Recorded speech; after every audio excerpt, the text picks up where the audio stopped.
So if you are going to be playing Hogwarts Legacy on the PlayStation 5, it's finally time for you. Now, can you save your outfits in various save slots? Well, we have some more info regarding that, and we also have more info regarding the console performance, but specifically for the performance mode versus the fidelity, and it seems like the old gen gameplay may be shown soon.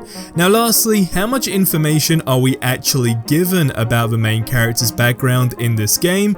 Well, it turns out it might take us by surprise on how it's been structured. So we have lots to get through. A like is always appreciated, but turn that into a dislike if you get to the end and it turns out you didn't enjoy the video. But if you could drop a like right now, it helps a ton.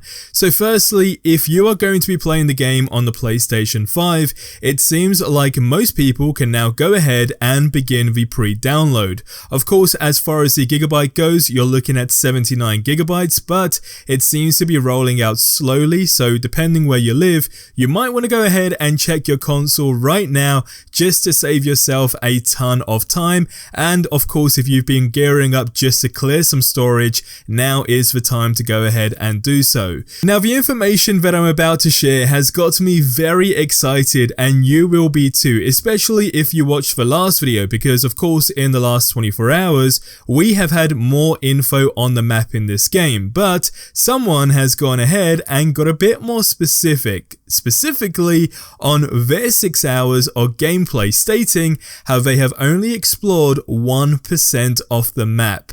Wow. So the post says the following: I can't even lie to you guys, this game is running amazing, and this is me playing without the first day patch. I'm 6 hours in and I love how I'm just walking around Hogwarts with so much to do.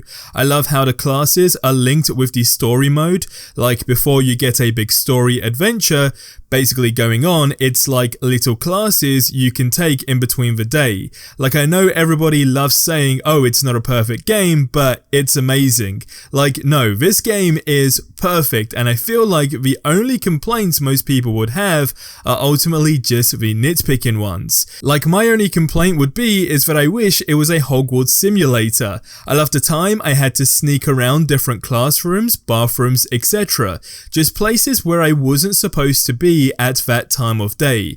Invisible while throwing spells at walls to distract the adults as I sneak by.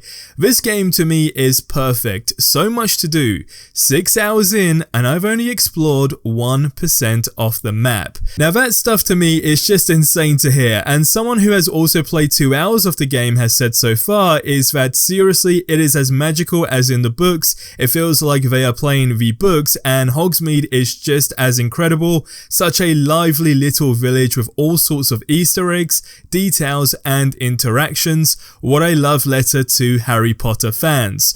So I mean, again, that's just ultimately for the most part 6 hours worth of people's experience, and that info just sounds absolutely phenomenal. And the map in this game is a very big thing. We've been speaking about this for the last couple of days, and we know that, you know, for the most part it's a big map, but you know how we've all been talking about, size ultimately doesn't mean anything if there's nothing going on inside that map. So hearing this stuff in 6 hours in and 1% of the map, I mean, that is just insane to say the least.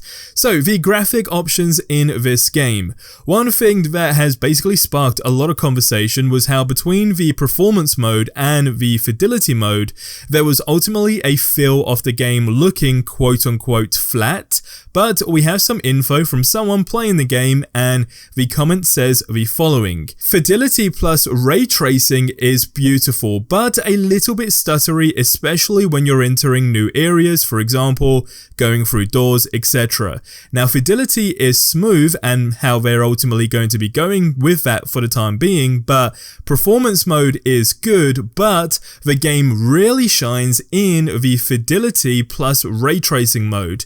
Now, as far as the whole 30 frames per second situation goes, to most people it does seem to be unnoticeable, which of course is a really good sign. So I guess the question here is, which mode will you guys be playing on? Is it going to be the performance mode, the fidelity mode? Are you really not too bothered? Let me know in the comment section below. below. Now, saved outfits in this game, is it actually a thing? Well, someone mentioned the following. I haven't seen this discussed before, but do we have access to multiple slots for saved outfits?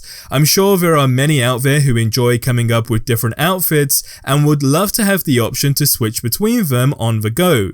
Would that be possible in Hogwarts Legacy? Plus, I guess it would make sense in this game since all you need to do is cast a spell, right? Now, one of the leaks that someone did actually showed a bit of the gear screen, so to say, and they continue to add to this how they only notice the option to change appearance, which basically allows you to change that specific piece of clothing to any other that you already have collected, and you can also hide it if you prefer. So unless there's a separate wardrobe system that allows you to create custom loadouts with different looks, then for the most part it seems like we are not going to be able to change like that. But again, I think that's a really cool idea and something that the devs should add into this game.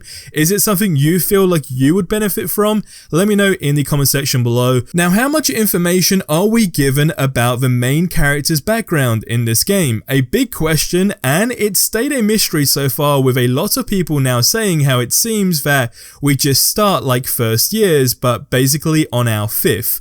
Now, this is quite surprising if that's actually the case, and it does seem to have a lot of people questioning even more. And a very interesting theory that I did see, which I think makes complete sense, is the following. So I imagine, and this is speculation of course, that they will approach the backstory of the main character slowly throughout the game with some details that you can choose and some main core background info. Maybe where there's a twist that says more about you. Ultimately, it would just explain, you know, how we've only seen the first few hours of the game, simply because they don't want anything spoiled.